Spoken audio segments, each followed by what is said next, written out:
Our story begins in an age when the world was still submerged in an immense, formless magical energy. A hollow world without spirit, containing nothing at all. Within that void, the ruler appeared. The ruler did only one thing. He commanded the land to emerge. In that very moment, the magical energy dried up and transformed into solid ground beneath his feet. As for what remained of that energy, it rose upward in obedience to the ruler's command and became the clouds. That was the world recorded in the book the old man Augustus was reading to the boy seated beside him. The child listened attentively, then voiced his thoughts, saying that what he truly needed was to understand the relationship between words and magical energy. A remark that annoyed Augustus slightly. After all, he was teaching without compensation, and the boy was expected to focus and listen until the end. Upon hearing this, the child fell silent and sat calmly. The old man Augustus continued his explanation. After the land and sky came into existence, the moon and the sun were formed, followed by the elements, from fire all the way to lightning. After that, other kings appeared, and naturally with them, the king of evil was born. For this reason, the king devised language, a language that was used to describe that king of evil. Thus began the origin of the kings, and the extremely close bond between them was what granted written words their power. When he finished his explanation, Augustus immediately wrote a word in front of him. Instantly, the entire line burst into flames. That word meant fire. Then he wrote another word, whose meaning was erase, and when that word was placed over the first, the flames vanished. After the lesson with Augustus ended, the boy went to visit the temple of the kings. He had memorized the names of every king in order. The boy stood before the statue of King Grisfield. Beneath the statue's base was a line written in an ancient language, but it was incomplete. The boy immediately realized that it had been deliberately written that way, so that its power would not be released by accident. At that moment, a girl approached and gently tapped him on the shoulder. When she noticed his interest in that king, she explained that he was the king responsible for the reincarnation of souls, the son of the king of lightning, Volt, and the king of earth, Master. The girl Mary greatly revered King Master because he blessed everything, from the land to humanity. Among the 6 kings, he was the most respected. Mary said, "Today's lesson ends here," and she was about to take William home for dinner when Blood suddenly appeared. Immediately, Blood showed William the spoils he had brought specifically for him, a wild boar. The meal was served quickly, and William began thanking Master Blood again and again. Blood simply smiled, then reminded him that the boy was now old enough to go hunting and learn how to take the lives of other beings. Those words unsettled William and filled him with sadness. When Mary noticed this, she shouted at Blood, saying that it was far too early for a child to learn such things. Augustus, who had been sitting in the corner, agreed with her and joined the conversation. William was only 3 years old, yet he could read books and remember many things, which was clear proof of his genius. He was meant to study and learn, not go out hunting creatures as Blood had suggested. From there, an argument broke out between Blood and Augustus. Although Blood was a skeleton with a somewhat strange appearance, he was extremely kind at heart. William picked up a piece of bread and asked Mary curiously when she had baked it. It was a secret that Mary could not tell William, and William had understood this since the day he was born. He had lived his entire life with only these 3, and each of them had their secrets. There were still many things William did not yet know. He often wondered to himself what made those 3 live together, and why they were living dead, yet he never pressed them or asked about it, because he himself carried a secret he could not tell them, that he was someone reborn from another world. If we return to the day William first came into this world, when Blood, Mary, and Augustus appeared before him, he had been terrified and believed they were going to eat him. But Mary approached and gently patted his head to calm him down. From that day on, William lived with them for 6 months. One day, Mary took him outside the temple for the first time so he could see the outside world. The first things he felt were the sunlight, the deep blue sky, and the scent of grass. As he took in the view, William suddenly burst into tears. When he had first arrived in this world, he thought it was hell. But in that moment, he realized it was not hell at all. It was a blessing. Someone had saved him and given him a new life. William clenched his fist with determination and told himself that he had to live this life the right way. Back in the present, William's life continued as usual. In the mornings he trained in swordsmanship with Master Blood, and in the afternoons he studied magic with Professor Augustus. Compared to sword fighting,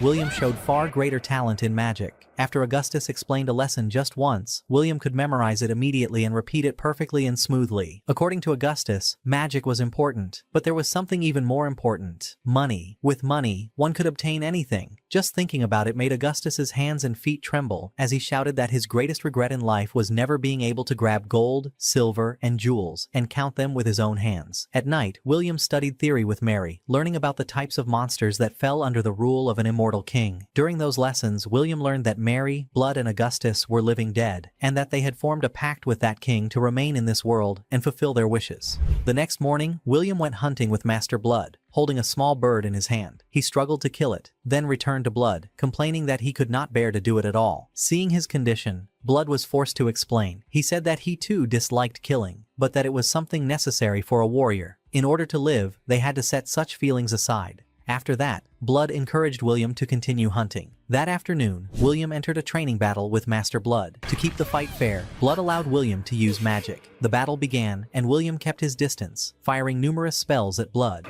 Even so, Blood managed to close in on him. Though the fight was brief, Blood praised William, saying he had grown a great deal, and that the way he used magic was impressive. When Augustus heard this, he laughed and said that at first he thought picking up a worthless orphan had been pointless, but William had now become far more useful. Blood immediately shut Augustus up, telling him that it was inappropriate to speak that way in front of William. Realizing his mistake, Augustus apologized to William on the spot, which greatly surprised him. It was the first time he had ever seen Augustus apologize to anyone. As they walked back, Blood hoped that William would not take what happened to heart. The truth was that Augustus was simply bad at choosing his words, but he cared about William as well. William understood that.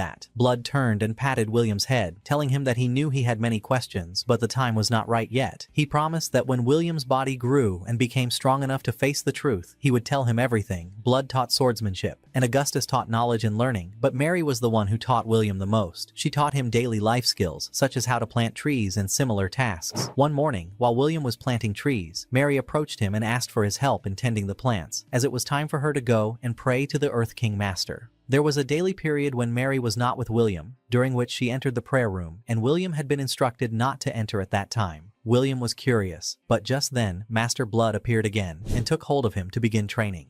They continued training until the end of the day, after which William was finally able to return. After William finished his lesson with Augustus, he headed off to train with the sword alongside Blood. That day, Blood had prepared a solid skeleton specifically for training. It was the body of a demon that had been turned into a living dead creature. Its appearance frightened William a little, but the moment he raised his sword and attacked, he destroyed it with a single strike, something that completely surprised Blood. Blood didn't want to praise William, fearing it might make him arrogant. However, when he noticed the confidence on William's face, he decided to give him harsher training. Their home stood atop a mountain, with a city below. 13 years had passed since William came to this world, and this was the first time he was allowed to go down there. As they walked, Blood explained that the city had once been full of life and humans, but things had changed. Now, the living dead filled the area. That was why Blood had always forbidden William from going there alone. Blood led William into a deep cave, then told him to prepare himself and said that the test would begin now. William had to find his way out of the tunnel on his own, while Blood would wait outside. Then Blood threw the lantern into the water and disappeared. Right away, William cast a light spell on his armor and looked around, but he couldn't see Blood anywhere. What stood before him were two living dead creatures approaching, forcing him to fight them. After defeating them, William crouched in a corner beside the wall, lost in thought. He hadn't felt this kind of loneliness in a long time, the same loneliness he had known in his previous life. But things were different now. He had 3 skilled mentors. In this world, adulthood came at the age of 15, and only 2 years remained before he'd be considered a man. He realized this was why the training had become harsher, but he didn't see it as a bad thing. He was determined to achieve the best possible result and repay them for everything they had given him. After resting for a short while, William continued deeper into the tunnel. Suddenly, a different kind of living dead appeared before him. According to what Augustus had taught him, this type was skilled in magic and was a dangerous opponent. William hesitated for a moment. Should he face it or look for another path? But his resolve ignited, and he charged forward without hesitation. The creature attacked him with its spear,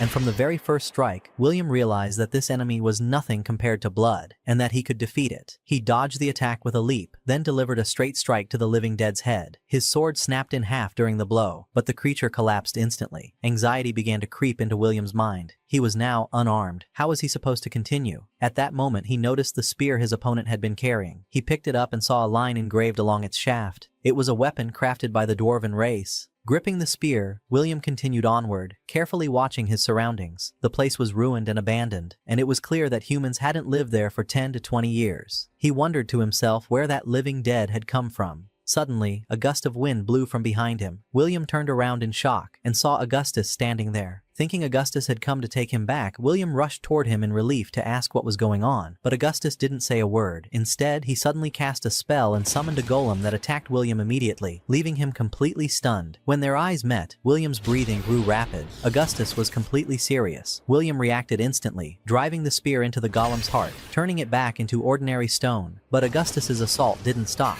Enchanted stones and spells rained down on William one after another. With no other choice, William ran while casting counterspells, but Augustus's casting speed was faster than his ability to dispel the magic. William was struck and fell to the ground, rolling as he tried to stand up, but he couldn't. He began asking himself why Augustus wanted to kill him. No, he didn't want to die. He turned again, gripping the spear, his desire to live burning inside him. He lunged forward, determined to fight back, but in the end, he couldn't do it. He threw the spear aside and stopped fighting, realizing that Augustus was still holding back, and that everything he was doing had a specific purpose. If Augustus truly wanted to kill him, fire magic alone would have been enough to burn the entire place down, or to collapse the cave ceiling and crush him, suffocating him beneath the rubble. At that moment, William burst into tears. Those three were his true family, and if he ever had to choose between hurting them or dying himself, he'd choose death without hesitation. William lifted his eyes and looked at Augustus, and suddenly Augustus burst out laughing. He patted William's head and praised him, saying he had completed today's lesson perfectly. After that, Augustus grabbed William and led him out of the tunnel. After that incident, William's belief grew stronger that the old city and those three were connected to his birth. The spear he had taken from the living dead was called Moon. The engravings carved into its blade and shaft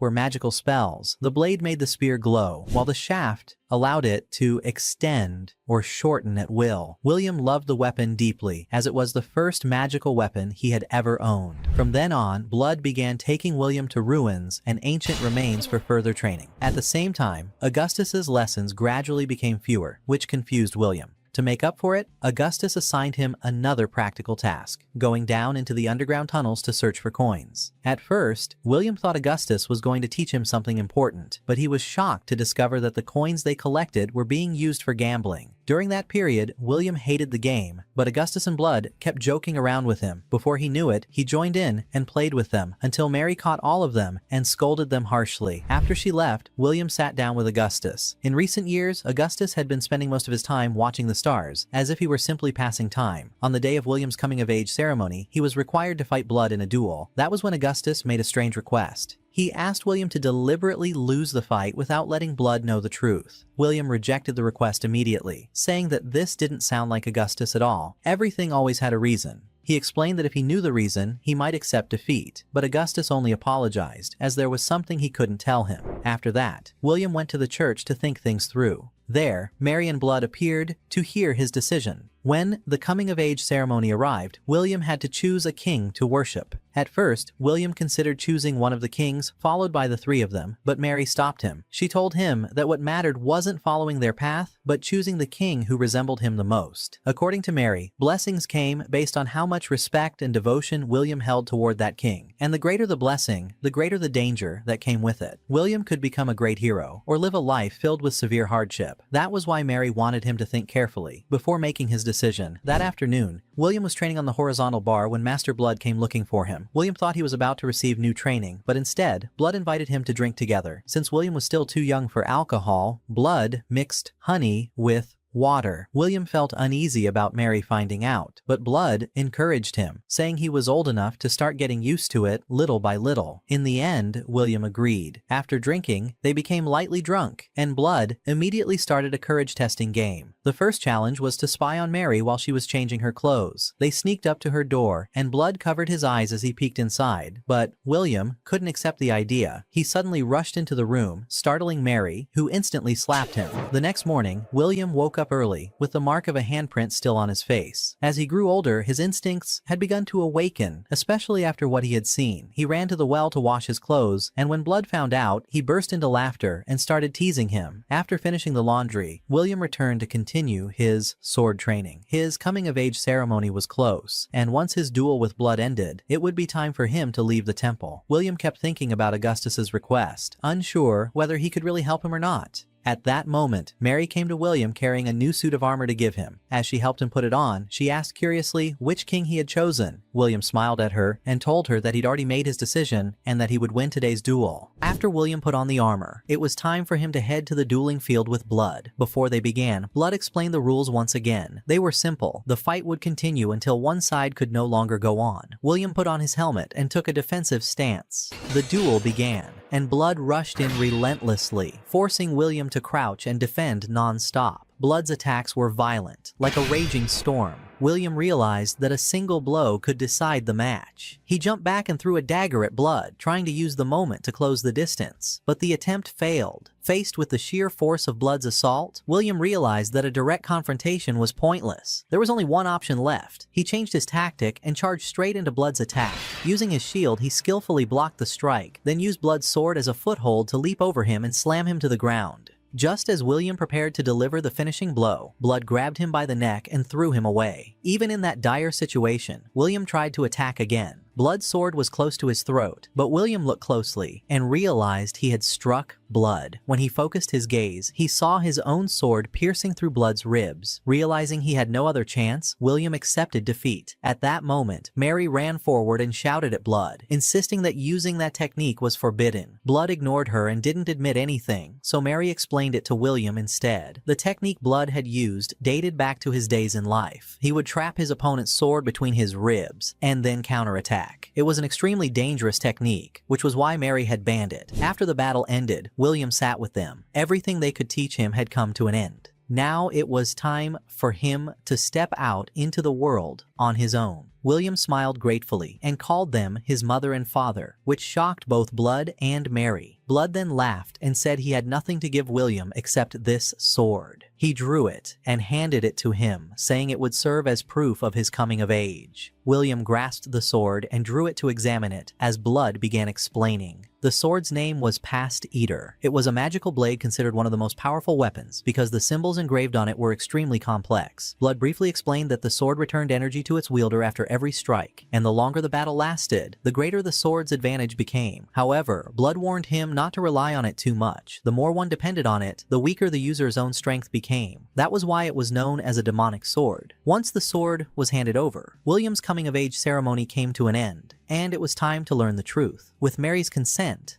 Blood began telling the story, the tale of a legendary king, the demons, and the reason the three of them had raised William. The story went back 200 years, when the Demon King launched a war against this continent. Slaughter spread everywhere, and he used human flesh and blood. The Demon King was insane, possessing the ability to create soldiers from his own flesh and blood, using the demonic sword that William now carried. He could only be harmed through direct cutting attacks, and regions fell one after another. In the darkest moment, when no one even dared to think about overthrowing him, the wandering sage Augustus appeared and declared the prophecy. The time had come for the Demon King's fall. William understood everything immediately, without needing further explanation. Augustus's plan had been simple: sneak into the tunnel beneath the old city and seize the chance to steal the Demon King's sword. The Demon King wasn't immortal. He created his army from his own body, then restored his power using the demonic sword. If it were taken from him, Augustus's group would have been able to defeat him, but Blood stopped William. William was indeed a genius, but he'd made a wrong conclusion. They hadn't been able to defeat the Demon King. When they thought they had him cornered, he revealed his full power. That was the first time Blood had ever suffered a crushing defeat in a sword fight. Since they couldn't kill him, they had no choice but to seal him. Mary and Augustus worked together to achieve this, and in the end, they succeeded. At that moment, the echo of King Stagnate suddenly reached them. With the sword Past Eater, the Demon King had been capable of completely killing any king, and for that reason, sealing him was an achievement that led Stagnate to thank them. Afterward, he entered negotiations with them. Under the excuse of their exceptional merit, he wanted them to become guardians of the Demon King's seal by turning them into living dead. It was said to be a negotiation, but in truth, he left them with no other choice. And so, Augustus, Mary, and Blood became living dead and maintained the seal until now, guarding this place for 200 years. Because of the barrier Augustus created, they didn't know whether humans outside were still alive or had already gone extinct. Then, one day, William arrived. It was the demons who brought him. When Augustus saw this, he strongly objected, but Mary and Blood decided to take him in and raise him. When William heard the story, a clear thought formed in his mind. He had to repay the kindness of those who raised and taught him, to go out into the world, learn more, build friendships, and one day return to restore life to this city. Suddenly, Mary stopped and hugged him, speaking sad words that confused him. Her tone sounded like a final farewell. The sky darkened, and King Stagnate descended. According to the pact, Mary and Blood had to be taken by him. William fell to his knees under an overwhelming pressure, unable to do anything. At the most critical moment, Augustus appeared. He shouted at William to take Mary and Blood and run, while he would cover their escape. Augustus began chanting spell after spell at Stagnate. Once, then twice, then 3 times, then 4. In a sight that left William stunned. The amount of mana Augustus released was enormous. greater than anything William had ever seen before, even compared to the quadruple strike spell, which normally required several people working together. Yet Augustus cast it alone and managed to restrain King Stagnate. With the final blow, Augustus unleashed a storm that hurled the king away. He then turned toward William's group and saw that Mary and Blood still retained their souls, and he believed everything was fine. But in the next moment, Augustus was split in two, while Mary and Blood remained unchanged. Stagnate approached Augustus and lifted him up. What had been destroyed was merely an avatar, yet Augustus's ability to shatter it proved that he was truly a great mage. The king didn't wish to lose a powerful servant like Augustus, so he kept him. Then he called out to William. William stood frozen in fear. Stagnate approached him, laughed, and thanked him for the pact that bound Mary, Augustus, and Blood together. Then he revealed the truth. At first, the three had become living dead to guard the Demon King's seal, but once their obsession and hatred toward the Demon King faded, the pact would end, and they would become loyal servants to Stagnate. Because of William, Mary and Blood had let go of that obsession, while Augustus still retained some of it. At that point, Stagnate offered William a similar pact, to become a living dead as well and live once more with the three of them. He didn't demand an immediate answer. Instead, he gave William until the next evening, when the sun's destructive power would weaken. Then he would return to hear his decision. With that, Stagnate vanished into nothingness. That night, heavy rain poured down. William carried his parents and brought them back home. It was then that he understood everything. Why Augustus had tried to kill him, and why he had wanted William to deliberately lose the duel. All of it had been done to preserve their obsession with the Demon King. They had done everything for that purpose. And yet, William had lived without realizing Augustus's suffering or Mary's and Blood's sacrifices. He fell to his knees and cried bitterly, unable to stop. There was nothing he could do, and he was powerless to repay the kindness of those who had raised him. The next morning, William woke up half aware to find the three standing beside him. They were smiling and speaking to him cheerfully, but he knew they were only pretending that everything was fine. When William saw the blood, he realized he had to leave immediately, and he decided to reveal his greatest secret to them. He told them that he retained memories of his previous life, and that he'd been a failure who caused his family to suffer. Even in this life, he still felt powerless, believing that he brought nothing but trouble to the three of them. William clenched his teeth and broke down in tears. At that moment, Mary slapped his face and then grabbed him firmly. She wouldn't allow him to call himself trash. After everything he'd done in this life, what value did memories of a life that had already ended even have? Was Stagnate's threat really what scared him this much? She scolded him harshly, then forced him to stand upright. Blood and Augustus encouraged him as well, telling him that he was a man and that he had to be strong instead of collapsing like this. With their words, William's resolve reignited, and a clear determination formed inside him to protect his family. He went to the temple and declared that he would fight the evil kings to protect his family. After that, William prepared himself to face Stagnate and clearly declared to him that he wouldn't help him in any way. Stagnate immediately understood that William was challenging him. No king would ever refuse a challenge, but first, he had to test whether William was worthy. Stagnate summoned countless armies of the dead. As an immortal king, he ruled over death itself. But William, gripping his spear, declared that he'd defeat anyone who stood in his way. He fought alone, devising spells to deal with the undead. Whenever he noticed an enemy preparing to cast magic, he used a speed spell and eliminated them instantly. This fighting style surprised Stagnate. Battling hundreds of undead alone was truly impressive. Stagnate halted the assault. He was astonished by William's abilities and wanted more than ever to make him a general in his army. He tried to persuade William to join him and build an eternal world together. William stayed silent and listened. There was no lie in Stagnate's words. His desire was genuine. Stagnate took out a cup and a knife, cut his hand, poured his blood into the cup, and offered it to William. Drinking that blood meant immortality. William placed his spear on the ground and stepped forward, as if he'd accepted. But in the next moment, he drew his ordinary sword and severed Stagnate's hand. With the power of the blade, William actually managed to injure the evil king, but that was his limit. The blood in the cup turned into a serpent, coiling around William's legs and knocking him to the ground. Another strike followed, and William's consciousness began to fade. William awoke inside a still lake. A girl carrying a lantern approached him.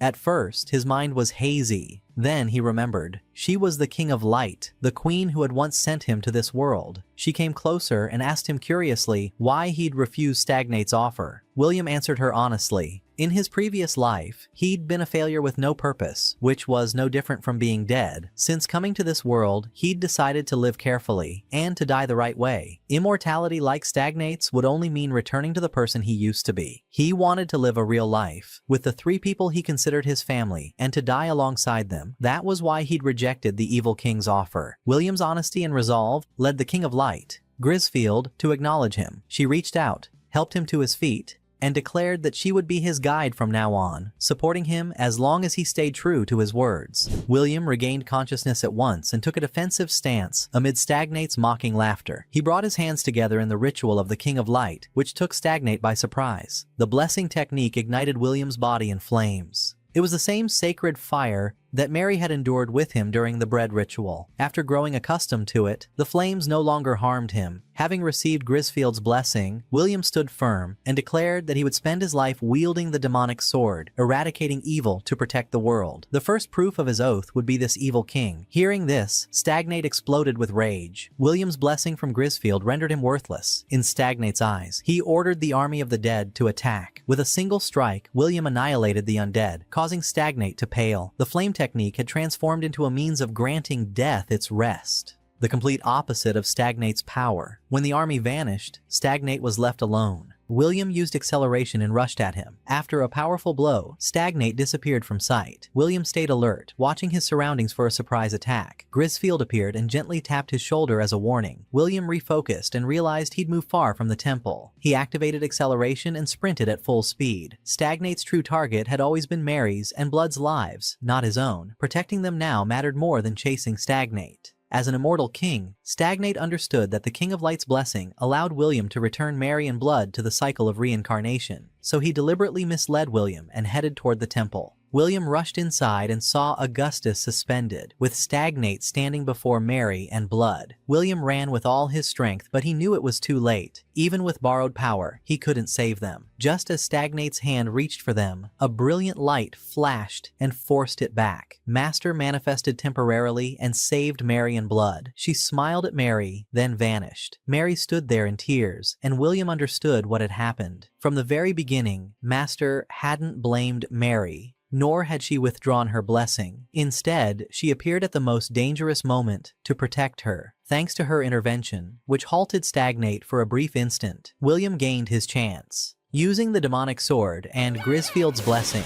he became capable of returning Mary and Blood to the cycle of reincarnation. He slashed toward them directly. He never intended to harm his family. He knew Stagnate would step in to stop it, and that's exactly what happened. As both sides' techniques behind him were nullified, Blood lunged forward and attacked Stagnate, catching him off guard. Stagnate tried to cast a spell, but Augustus's shout rang out, followed by a silent spell that prevented Stagnate from using any magic. It was William's moment. He charged and began striking Stagnate relentlessly with his sword. Despite the pain, Stagnate continued hurling insults, but William didn't care. William pointed his sword at Stagnate's face and declared that, in the name of King Grisfield, he would live and die as a human. The evil king's body faded away, and William collapsed to his knees, gasping. In that moment, he realized that everything he'd used in this battle was the result of Mary's, Blood's, and Augustus's teachings. Without their guidance, he wouldn't have won. Mary and Blood rushed toward him, cheering him on, and Augustus joined them after seeing the tears in William's eyes. Blood suggested holding a victory celebration. Augustus agreed immediately and brought out his old wine and cups. This time, Mary didn't stop William from drinking, but she gripped his shoulder tightly, warning him not to overdo it. Augustus ran off excitedly to prepare, and Mary and Blood tried to follow, but they couldn't even stand. Blood let out a deep sigh. No matter how much he wanted to spend another night like this, it wasn't possible. A living dead who'd lost devotion to the immortal king and lost the will to live couldn't remain in the human world. So, as not to sadden William, he encouraged him with gentle words. There was nothing to grieve. Parents were meant to leave before their children. They had lived wrongly for 200 years, and now it was time for them to rest in peace. Even though William knew the truth, he couldn't accept it. He'd sworn to settle everything with his own hands. He still wanted to see Blood and Mary again, to train with them, to work around the house with Mary, and one day to teach his own children the way they had taught him. William broke down in tears and refused to accept the separation. Mary immediately wiped his face to calm him. There was nothing worth grieving over. She wouldn't allow him to be stubborn in their final moments.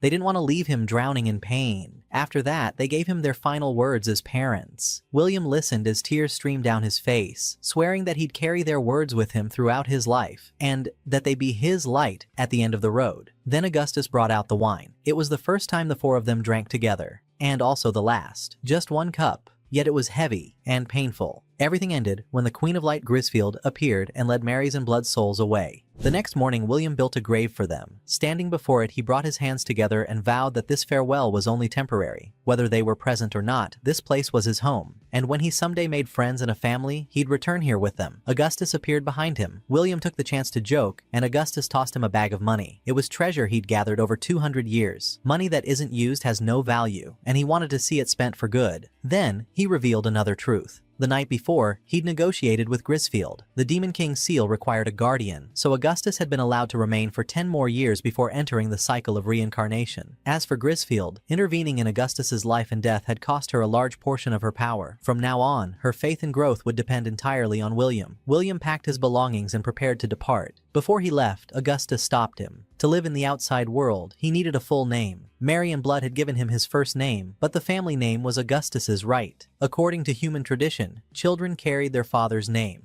And so, he became William Marrable. William smiled and thanked Augustus. He truly loved the name. 200 years earlier, during Augustus's group's battle with the Demon King, Blood fought the undead outside the city, while Mary performed rituals to grant their souls peace. Everything proceeded exactly according to Augustus's plan. From atop the hill, Blood looked down at the distant city. The plan had been airtight, but they'd only managed to delay the battle by 5 days. If the Demon King wasn't defeated within that time, defeat was inevitable. It was a perilous battle. That was why Blood asked Mary to stay behind and not follow him. She refused immediately and threatened to end her own life if he didn't allow her to go with him. Blood had no choice but to agree. Perhaps those were their final moments together. At last, Blood revealed what he'd been hiding in his heart. He proposed to Mary, promising her that if they returned safely, they'd truly be married. On their way to the city, they painted a picture of their future. Children who would inherit Blood's swordsmanship and combat strength, along with Mary's caution, steadiness, and magical talent. Just as Augustus had done, they even thought of a name for the child, William, the bearer of the will of helmet and armor. After leaving the city, William encountered many demons along the road, but he no longer saw them as a threat. He walked alongside a long stream for quite some time without meeting anyone. Rain began to fall, so he entered a nearby grove to rest. The air was cold, and he felt a faint sense of loneliness. When the rain stopped, he continued onward until he spotted a new city. He rushed to explore it, only to find it old and abandoned. At its center was a massive crater, the trace of a powerful spell. After confirming it was empty, William went to the riverbank and performed rituals to guide wandering souls, then resumed his journey. A collapsed bridge blocked his path, forcing him to spend another night there. His supplies were running low, and although he had bread thanks to the blessing, he longed to see other people. In the morning, he continued on, hoping for an encounter. He heard rustling in the bushes. William drew his spear defensively, and a wild boar charged toward him. He stabbed it once. As he prepared to finish it off, he sensed a presence behind him. Turning around, he saw someone aiming a bow and arrow at him. The arrow lodged in the boar matched the one on the bow. The prey belonged to that person. William didn't want to turn the meeting into a fight. He studied the symbols on the man's clothing, and guessed he was an elf.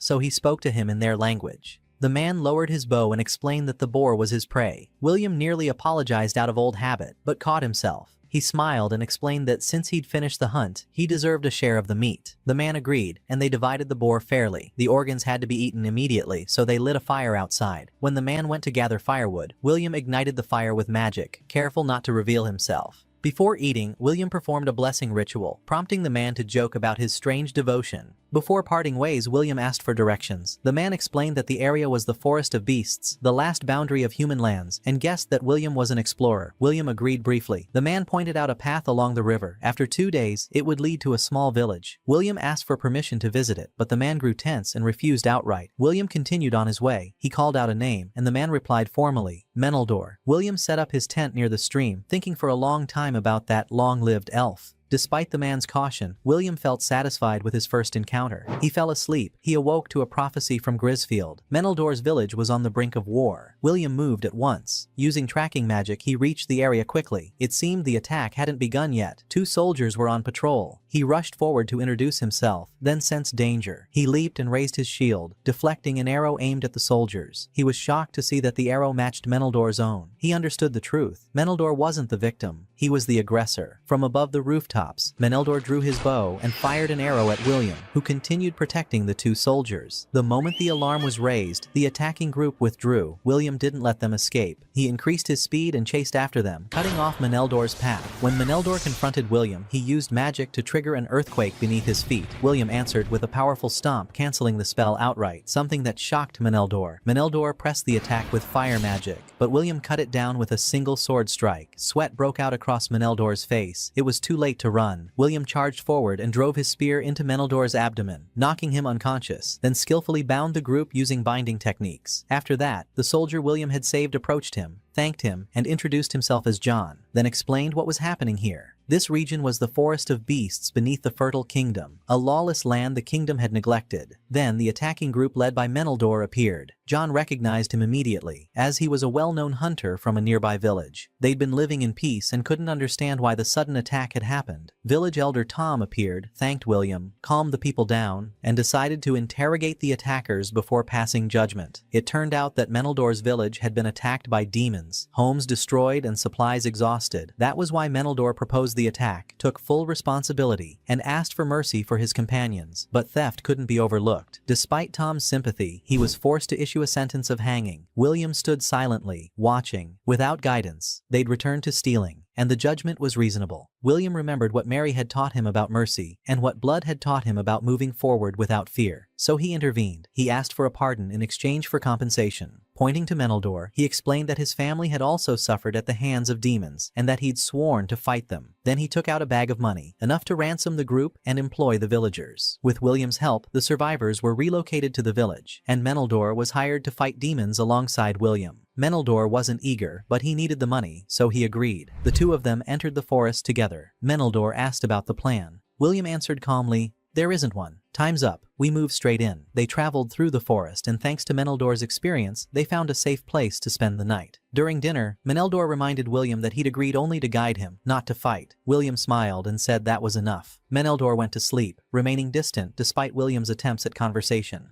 Days later, the villagers returned. They were shocked, but they held themselves together and helped William build graves and hold ceremonies for the victims. After the rites, they held a large feast that lasted into the night. Afterward, William went looking for Meneldor. Meneldor sat beside him and told the story of Madame Marable. He'd been born in a forest on the northern grassland continent. His mother had left her village by choice, chosen a man, and given birth to Meneldor. Because half-elves mature faster than elves, he was considered a disgrace to the tribe. When he grew a little older, he ran away to escape the humiliation. The human world wasn't any better, but it was still easier than the contempt of his own people. He became an adventurer, exploring ruins in the south, until one of his companions betrayed him. When it came time to divide the loot, that man poisoned everyone's food. Meneldor nearly died, but his elven blood saved him. He killed the traitor, then wandered for a long time until he collapsed near a village. That was where Madame Marable appeared and took care of him. Back then, she was young and beautiful. With her help, he found a place to live, and the days passed peacefully until demons attacked and destroyed the village. That left him exhausted, because he'd lived longer than everyone else and watched them all disappear. After finishing his story, he felt lighter. He knelt before William, asking him to guide him on his path forward, and swore to the King of Light that he'd dedicate his life to atoning for his sins. William smiled and accepted, saying he'd be the intermediary who connected him to the king. The two returned to the feast. As Meneldor drank, William placed a hand on his shoulder, remembered his parents, and said with pride that this was his first friend in life. However, rebuilding the village faced obstacles. The livestock had been slaughtered, and farming tools were gone. The farmers began talking about buying tools from the white market, but they didn't have enough money. William listened without understanding what the white market was, and he wanted to learn more about it and about its history as well. Meneldor's face froze in disbelief. He couldn't believe how rural William was, or how little he knew of the place. Then he explained. This region lay on the southern border. 200 years ago, demons had attacked it. Even though heroes resisted the Demon King, people were forced to migrate north and establish the fertile empire. The white market had once been a settlement hub for those people. According to what Meneldor knew, the southern continent had once held strong faith in the King of Light, Grisfield. But after the Great Migration, that faith weakened greatly. That was understandable. Homes were destroyed. Demons were everywhere. As a missionary, William's role was to restore that faith, but that was a matter for the future. For now, rebuilding the village came first. To earn money, William invited Meneldor to explore ruins together, agreeing to split any loot evenly. Thanks to William's ability to locate ruins, they quickly gathered enough funds to rebuild the village. They were returning in good spirits when they suddenly heard cries for help. A young man and a girl were being chased by a giant ape.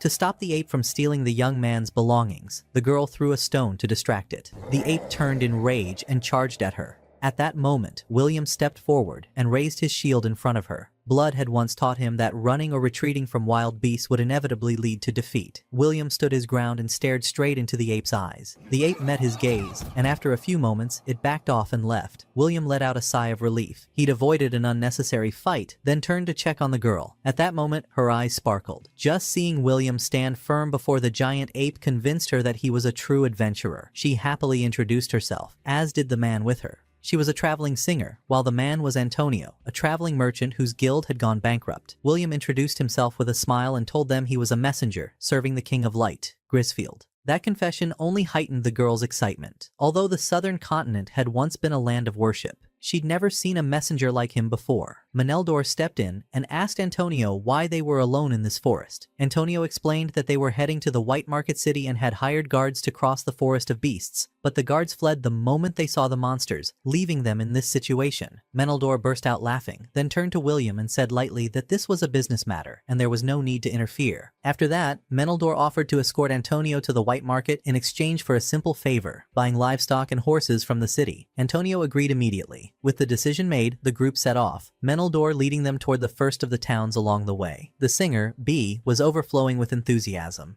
Every time they reached a new place, she stopped to greet the village and played a tune on her violin, while Antonio used the opportunity to conduct his trade. Watching how he handled customers and advised them, Meneldor became convinced that Antonio really had been a guild merchant before. Suddenly, Antonio ran over to William and asked if he could use his blessing to heal someone. William agreed and healed a scar on B's body. When they asked about the price, he refused the money, saying it was a blessing from the king. If they truly wanted to thank him, they could support Antonio's business instead. After finishing with that village, the group continued traveling through others, relying on B's singing, William's healing, and Antonio's trading. In this way, they no longer had to worry about travel expenses. After 10 days of traveling, they reached a wheat field at nightfall and decided to camp. Since B was in high spirits, she decided to gift everyone a song. After some thought, she chose to sing the Ballad of the Hero, the Sacred Maiden, and the Wandering Sage. William sat and listened carefully to every word. The song wasn't just a melody, it was the history of a famous exploration party. The story went back to a time when they were merely an exploration team, passing through a village under attack by a dragon. To keep it away, each household had to sacrifice one person in rotation. Mary wanted to help, Blood wasn't willing to intervene without compensation, and Augustus remained silent. That night, a boy came to beg Blood's group for help, carrying a few silver coins. Blood looked into the boy's determined eyes and laughed. The boy resembled a true warrior, willing to abandon his pride to save others. That was when Blood decided to help. During the battle, Mary bound herself to a cross to lure the dragon.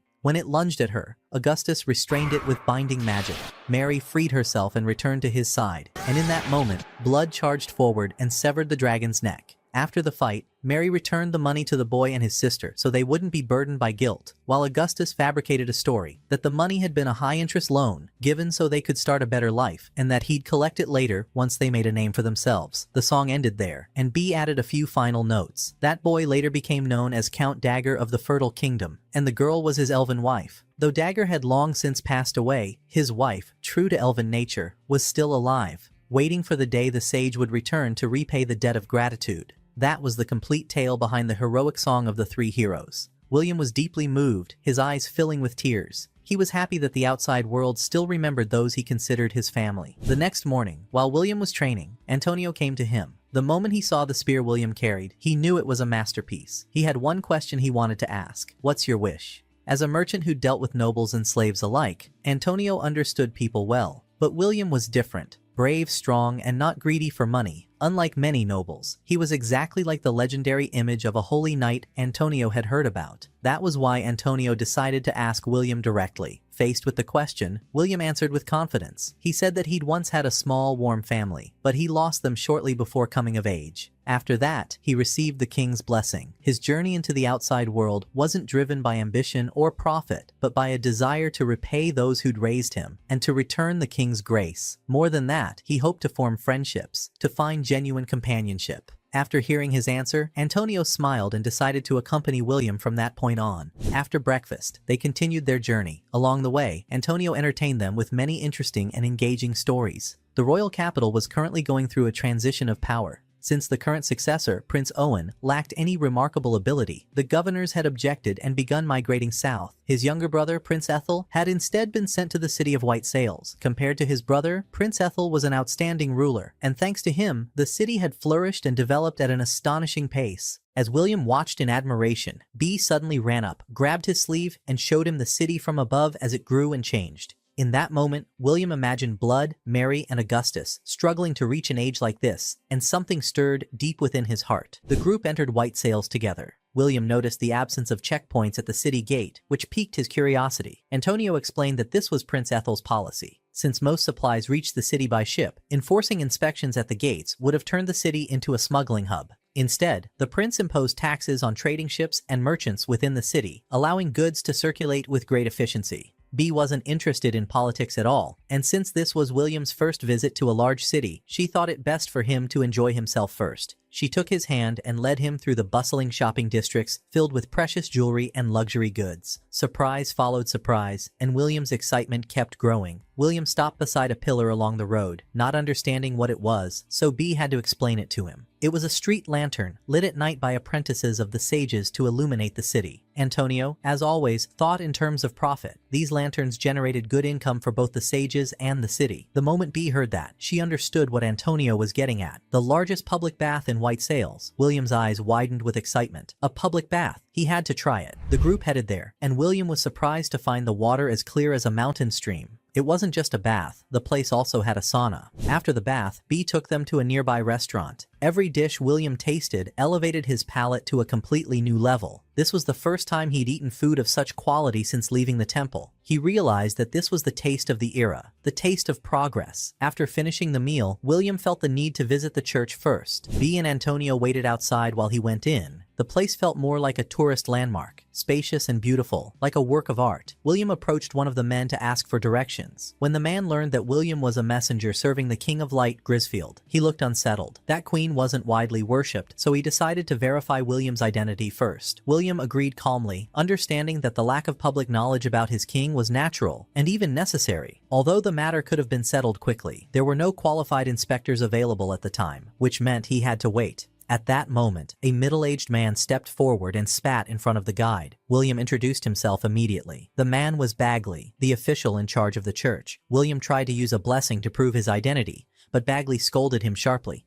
He explained that novices often misused blessings to prove themselves, without understanding what it truly meant to be a real messenger. William fell silent and listened respectfully. Bagley's words reminded him exactly of the lessons Augustus had taught him before. To test his identity, Bagley asked a single question: what is the duty of a messenger, and what does William value most in the King of Light? William answered smoothly and with unwavering conviction. Bagley's doubts eased. With that, William succeeded and was granted permission to enter the temple. After the tour, William returned to his room and asked curiously about that senior priest. According to what Antonio knew, the man was famous for his rudeness, and he also had secret ties with merchant guilds in the city. Even so, Antonio advised William not to worry about him, and to focus instead on visiting other places around the city. Suddenly, the alarm bell began ringing without pause. B immediately recognized it as an emergency alarm. From outside the window, the screams of the citizens rose as a dragon appeared, ravaging the city. Wherever it flew, houses collapsed. William rushed to the top of the temple to assess the situation. The city was drowning in smoke and destruction, and the dragon kept spreading chaos. William couldn't accept it. This was the city his parents had given their lives to protect, and it couldn't be destroyed like this. William acted at once, launching lightning magic at the dragon, determined to keep attacking until he struck it. At that moment, Meneldor appeared and harshly scolded him. The enemy was a dragon, not something to be underestimated. William regained his focus and asked Meneldor for support. Meneldor went down to have B and Antonio evacuate the church and secure the people, while he and William began chanting spells together. William formed a spiderweb spell saturated with lightning, and with the help of a wind spirit, the web surged through the air and caught the dragon.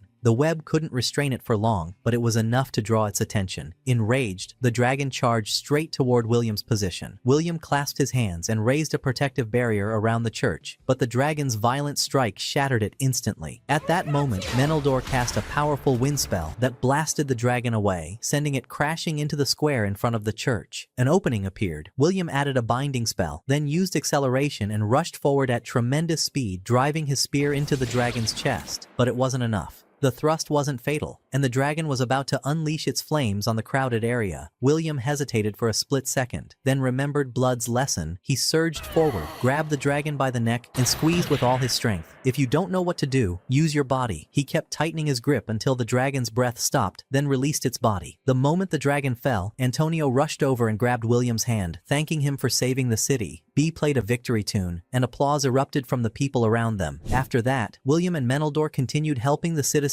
repair the damage until late afternoon, when a priest came running to inform them that the city's ruler, Prince Ethel, was requesting William's presence at the palace. Prince Ethel personally summoned William to thank him for defeating the dragon and saving the city. As its ruler, he wished to reward him, so he asked if William had a wish. William then spoke about the forest of beasts and the villages that had been attacked, requesting that the prince send forces to help. The prince refused immediately. The monsters in that forest emitted a poison called miasma, and inhaling it could drive people mad. Launching an assault on the forest was an extremely dangerous gamble. After hearing this, William asked for another wish. If the principality couldn't intervene, he'd use his own money to form a mercenary group and lead the invasion himself. He was confident in his abilities and couldn't leave the suffering creatures there without help. Prince Ethel narrowed his eyes. William was exceptional, but he might also be dangerous. William understood the implication at once. An unknown hero, gathering military force outside the prince's authority, was a potential threat. The prince looked at him seriously, waiting for his response. William noticed the two soldiers standing beside him. He could deal with them, but he knew doing so would go against the king's will. He had to act wisely and find a reason that would change the prince's stance. William stepped forward and declared that he was a messenger of the King of Light, Grisfield, and that his duty was to illuminate the darkest places. As a messenger, it was only natural for him to stand at the forefront of danger. He placed a hand on his chest and said with conviction that he had to light the path for the creatures crying in the darkness and be the one to show them the way. Then he knelt before the prince, asking for permission to carry out his plan. The prince told him that the path he'd chosen was extremely dangerous, and that even if permission were granted, there was no guarantee anyone would follow him. Yet William kept looking at him with eyes full of resolve, determined to crush anyone who dared to stain this world. Prince Ethel burst into laughter. He was now certain that William was a high-ranking messenger, and that his companion Meneldor was no ordinary person either. Seeing William's confusion, the prince explained that Meneldor had been ready to kill the prince himself the moment he sensed hostile intent. Suddenly, a loud voice echoed from the doorway. Bishop Bagley stormed in, furious, and scolded the prince. William was already registered with the temple, and summoning him directly to the palace without passing through the temple was a blatant insult. Prince Ethel smiled and replied that an invitation was one thing, and coming was William's own decision. He also pointed out that the temple's own members had been eager for William's arrival. That only fueled Bagley's anger, and he vowed to reprimand his men later. The prince stopped him, then told him William's full story. He admitted that he'd truly considered eliminating William, but after seeing his confidence and sincerity, a new idea had come to him. He decided to grant William the title of knight, with the temple performing the blessing. From that moment on, William would be under the joint supervision of both the prince and the temple. The bishop immediately tried to object, but instead asked for time to think. After that, he called for William to accompany him. As they walked, Bagley was visibly furious at William for acting on his own will. Meneldor stepped up beside William and answered Bagley, and the two entered a direct debate.